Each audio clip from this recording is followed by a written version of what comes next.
Have you wondered, where do we come from? Have you ever had trouble wrapping your mind around the idea that the Earth is billions of years old? Or that humans have only been around a fraction of the time? Are humans intelligent animals at the top of the food chain, or are we more special than that? And whatever we conclude that we are, uniquely humans or highly evolved animals, where did we come from? And are we here for a purpose?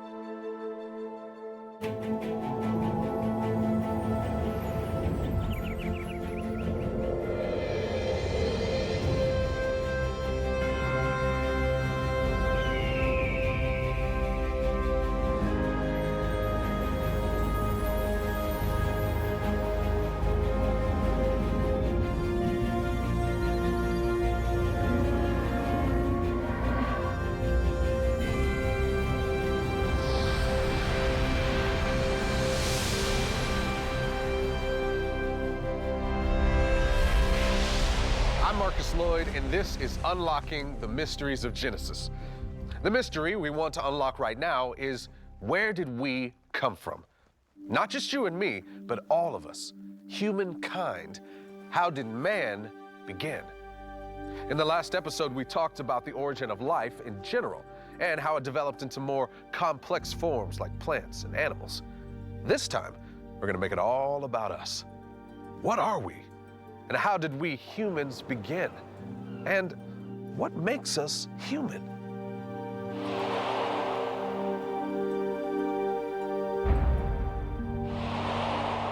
For centuries, Western scientists answered this question with a worldview of science that was dominated by a biblical view of origins, that God, the designer, made man and everything we see. Scientists and theologians were not far apart on their thinking. Often, the theologians were the scientists, and vice versa. In the 19th century, that began to change. We've all heard of Charles Darwin's book on the origin of species. In it, Darwin argued for evolution of life from simpler forms to more complex ones. But he stopped short of saying that apes evolved into people. 4 years later, in 1869, Thomas Huxley took that step and suggested that mankind also evolved and came from lower-level primates. His book, Evidence as to Man's Place in Nature, detailed this theory. His central thought was that anatomical similarities between humans and apes made evolution likely. Then, with that line of evolutionary theory already crossed, Darwin wrote his own sequel, The Descent of Man, now applying evolution to humans and contending that humans evolved from primates. From these authors came the basic assumptions of evolution. First, that all of life evolved over long spans of time. Second, that any differences between us are the results of natural selection and some adaptations and mutations along the way. Finally, that similar design means that we must have a common ancestor. We would expect that if we all came from one common creature way back when, then those creatures closest in line with us would have similar anatomy. So, let's see if that's what we find. It was Huxley who looked at the similarities between humans and primates, which everybody else, in addition to Huxley, was seeing as well, and assumed that because we were most similar to them, therefore we were probably most closely related to them. And that notion has been perpetuated right up to now. We find that, yes, of course, chimpanzees are bilateral animals. They have 2 arms, 2 legs, 2 hands, 2 feet, that sort of thing. But there is a lot more specific details that separates us from the chimpanzees. Today, we have more sophisticated ways of determining the genetic makeup of an organism than by merely observing its external traits. Mapping of the human genome started in the 1990s. By 2003, researchers reported to have completed sequencing on the entire human genome, as well as some plants and animals. Genetic research continues today, and geneticists and other scientists are discovering new ways to apply this information to everything from disease therapies to genetically modified food crops. Although our understanding of how DNA works is growing exponentially, the basic principles of genetics are still the same. DNA is a macromolecule found in the nucleus of nearly every cell of every living thing, and it tells the cell what function to play. The DNA is packed tightly together into large units called chromosomes. Inside the chromosome is the heredity information that is passed from generation to generation. This information determines your physical attributes, like your hair color, how tall you might grow, your ethnic characteristics, even whether you will lose your hair. And on the most basic level, your DNA carries the information that determines what kind of organism you are. The key to what we are biologically, whether we are a person or an amoeba or a chimpanzee or a gnat, is written in the DNA. It's the blueprint of what we are. You may remember from science class that a DNA molecule has a double helix structure that looks like a twisted ladder. The ladder's rungs are made from 4 nucleotides known by their initials G, A, T, and C. They pair up with each other all along the DNA strand. An easy way to think of it is this. The DNA strand is made up of these 4 letters.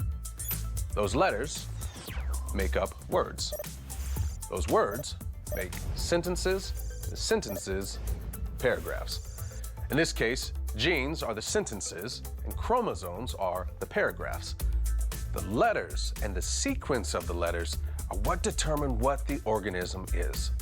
From these letter combinations, you can make something complex like an encyclopedia or a human. Or you can make something relatively simple like a stop sign or yeast. When a geneticist sequences the genome of an organism, the result is an extremely long chain of letter combinations.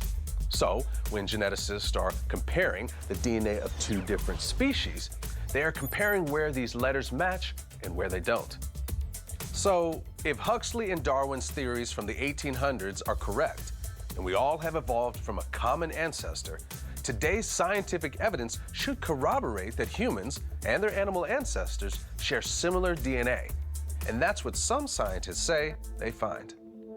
So there's a very common belief out there that humans and chimps have evolved from a common ancestor. And so many times even humans are considered primates. Okay? And the reason for that is they say, well, you know, if you look at the DNA, humans and chimps are 98 to 99% similar. That's what you hear in the media. That's what you hear by many scientists, unfortunately. But it just is not the case. Everyone hears that the chimpanzee genome is 98 to 99% similar to human. But what does that mean? Well, this is an area I've been researching for the past 4 years. And the one thing that I've found out is that these estimates are based on isolated segments of DNA that we share with chimp that are very similar. It's not based on the whole genome. So, for example, a lot of the DNA that supposedly is the same between chimps and people would be for something like metabolizing foods, breathing in air, which we call respiratory physiology, and the various processes that not only chimpanzees and people have to undergo, but also mice and rats and all the other vertebrates in the world. We all have to digest food. We all have to breathe in the same air. We have to drink the same water. So therefore, so much of the genetic material would necessarily have to be the same. The human genome was sequenced first, and it took a very long time, and it took a lot of money. And the analogy that I like to use, it was like a giant jigsaw puzzle, okay? Because when you sequence human DNA, you don't get the 3 billion bases all in one nice strip and you know how it all goes together. It's like doing a jigsaw puzzle without a picture to go by. You don't know what the final picture is supposed to look like. Well, when they went to do the chimp genome to save time and to save money, and based on the evolutionary assumption that humans and chimps share a common ancestor, they simply took the human DNA as a template or a scaffold, and they just lined up the chimp DNA with it. Now, is that really how the chimp DNA goes together? We don't know. And so there's just no evidence to support that humans and chimps share a common ancestor. There's 900 million DNA letter differences between us as a species and chimpanzee as a species. It's a huge difference. At 1% of our sequence, we're 98% similar. Well, overall, we're 70% similar, and practically that means 900 million letter differences between us and our supposed closest evolutionary relative. And the differences are too vast for evolution to work, for us to evolve from a chimp-like creature or a primate. It's just not possible. The genomes are that different. So perhaps the genomes of chimpanzees and humans are not as close as we're led to believe.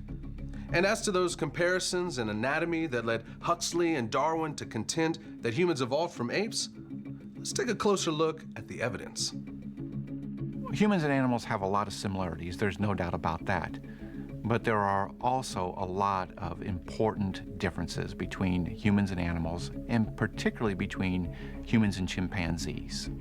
There are a lot of physical differences, which you can see in external anatomy, the body hair, the ability to pick and grab things with your hands. The humans have a specific muscle in their forearm, which gives them a unique capability to manipulate the tip of their thumb, which a chimpanzee doesn't have.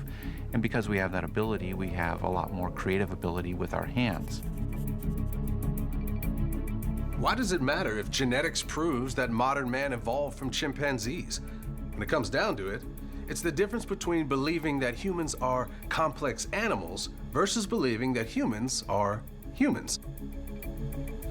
It's not just the external physical capacities that you see that make us different. Clearly, there is a major difference between humans and chimpanzees, and let's just jump to some of the obvious ones. Humans put men on the moon. Humans build hospitals. Humans use surgical instruments and operate on each other. Humans play baseball and go to ballets and write poetry. Humans do all of these things because there is not just a vast difference between us and a chimpanzee intellectually. Beyond the physical, there are emotional and intellectual differences between humans and animals. A Labrador retriever, for instance, has been bred to favor the genetic disposition to fetch. He can be taught the command to fetch a ball, or he can be taught that fetch means sit or roll over and play dead. The dog doesn't understand the meanings of the words fetch or sit. He's merely been trained to respond a certain way to a certain command. Right. A chimpanzee can be trained to use sign language to ask for a banana, but he can't put together a sentence about something more abstract, like, tomorrow I want apples.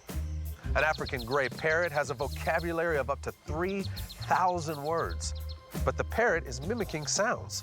She can't construct meaningful, complex sentences from those words.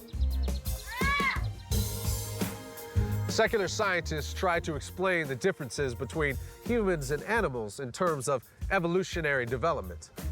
But the Bible has a much simpler answer. See, while God created thousands of kinds of animals, he only created 2 humans. This doesn't mean that animals don't have emotions and intellects. They most certainly do. But only humans were created in God's image.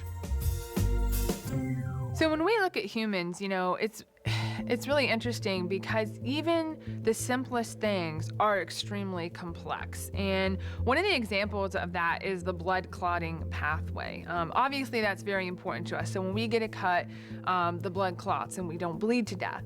And when you look at how that happens, it's a chain reaction, so to speak, of many, many different proteins, or what are called factors, that are involved, that the end result, one kind of activates the next one, which activates the next one, and the end result is a blood clot. So by definition, the blood clotting system, or the blood clotting pathway, is irreducibly complex because it's made up of many different parts. And if even one part is missing, if even one factor is missing, blood doesn't clot. Those types of systems, those types of complex biological systems, or irreducibly complex systems, are very hard for evolution to understand how those things came about, because all they're really left with is mutation and natural selection. Those are the main mechanisms for Darwinian evolution. And natural selection, well, it only selects from what's there. It can't create anything either. It can't account for the origin of novel things or new things. It can only select or call, so to speak, from the proteins or DNA or whatever it may be that's already there. So random mutations and natural selection, they can't do what evolution needs them to do. Well, as Christians, it should really matter what our view is on the origination of human beings, whether we evolved from an ape-like ancestor, as is told in the evolutionary story, or whether we believe what the Bible tells us. Now, I want to make one thing really, really clear, and that is the difference between human beings and animals does not boil down to biology. We are not just more sophisticated animals. Humans are humans, and animals are animals. That's not to say we don't share many characteristics with the animals on this planet. Our bodies are similar in many ways. Most mammals have 2 eyes, 2 ears, 1 nose, and 1 mouth, because God created that design for functional efficiency. But sharing similar features doesn't mean we're related. What makes us different from animals? One thing is, of course, our intelligence, and especially our ability to have the kinds of conversations that we're having now. Thoughts and ideas about life and its meaning. This is something very human and very unique, something that no animal shares with us. And it turns out that man's desire for meaning in life is what the Bible has said all along. One of the earliest statements about people in the Bible is Genesis 1:27. So God created man in his own image. In the image of God, he created him. Male and female, he created them. God put Adam and Eve on earth to manage his estate, to hold dominion over the earth. All the plants, all the animals, all living things he entrusted to us. So, did God put humans in their current form in the Garden of Eden on the 6th day of creation, as Genesis tells us? Or did we evolve over millions of years? Our oldest life forms accidentally sparked into being from a primordial soup? Let's take a final look at this question by looking at a few of the problems with the theory of evolution. 3 points to remember as it relates to evolution. First, none of the major steps of evolution have ever been recapitulated in the lab. So whether we're talking non-life to life, or that first molecule to the first cell, or a bacterial cell to an animal cell, or single cell to multicellular creature, or jellyfish to something with a backbone, fish to land, you name it, any of those big transitions. Never been recapitulated in the lab. Second thing is that evolution happens too slowly for us to observe, by the evolutionists' own admission. So when we're talking about the essence of evolution, what Darwin's really proposing, humans came from some ape-like creature, we never see any changes on that scale. We're talking about speculation about the past. We're not talking about real observations in the present. All we see is small changes. So that's the second big picture point to consider. And third, Darwin gave a test for evolution. He said if it could be demonstrated that any complex organ existed, which could not be built by numerous successive slight modifications, my theory would absolutely break down. Roughly paraphrased. So he's saying, I'm trying to explain all of life. And if you find something, some species, some part of a species out there that you can't build step by tiny step, then my theory is a failure. The inner workings of the cell, highly interdependent, complex. You remove one component, system collapses. You can't evolve the cell. The cell makes up all life on the planet. So by Darwin's own pen, evolution should be rejected. So, does it seem more likely that humans are uniquely made by God? That we have a special role to play here on Earth? Look at our magnificent ability, not only to think like a dog would think, but to think intelligently and symbolically, to think of the future and to imagine things beyond the here and now, the intellect to understand and the courage to explore the unknown. And what about our ability to feel empathy for others, to give of ourselves and help others with no earthly reward except knowing that it's the right thing to do? Consider for a moment our ability to create works of art, to write poetry, to sing, to dance.